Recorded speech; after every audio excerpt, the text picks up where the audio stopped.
आप देख रहे हैं वॉइस ऑफ कौशाम्बी न्यूज, हर आवाज बनेगी खबर। खबर देश की राजधानी दिल्ली से, जहां उच्चतम न्यायालय ने बृहस्पतिवार को कहा कि देश में कोविड-19 की तीसरी लहर आ सकती है। तीसरी लहर के लिए तैयार रहने की आवश्यकता है, जिसके बारे में विशेषज्ञों का कहना है कि यह अधिक खतरनाक हो सकती है, खासकर बच्चों के लिए। ईसी ने ऑक्सीजन का बफर स्टॉक तैयार किए जाने पर जोर दिया। ईसी ने केंद्र से कहा कि वह अगले आदेशों तक दिल्ली की 700 मीट्रिक टन ऑक्सीजन आपूर्ति में कमी न करे तथा समूचे देश की आवश्यकता को ध्यान में रखते हुए कवायद को तर्कसंगत बनाना सुनिश्चित करे।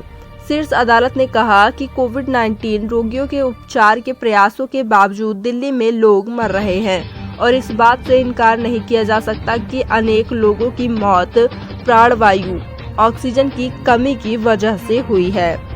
न्यायालय ने केंद्र से और दिल्ली सरकार से स्पष्ट किया कि वह देश की शीर्ष अदालत को दोनों के बीच दोषारोपण का आधार नहीं बनने देगा, क्योंकि दोनों सरकार ऑक्सीजन के आवंटन और आपूर्ति के मुद्दे पर एक दूसरे पर आरोप प्रत्यारोप लगाने में व्यस्त है। न्यायमूर्ति DY चंद्रचूड़ और न्यायिक MR शाह की पीठ ने कहा कि हमें कोविड-19 की तीसरी लहर के लिए तैयार रहने की आवश्यकता है, जिससे कुल मिलाकर अलग मापदंड हो सकते हैं। हमें उनके लिए तैयार रहना होगा। हमने पढ़ा है कि कुछ विशेषज्ञों ने कहा कि तीसरी लहर अधिक खतरनाक, हानिकारक हो सकती है, खासकर बच्चों के लिए।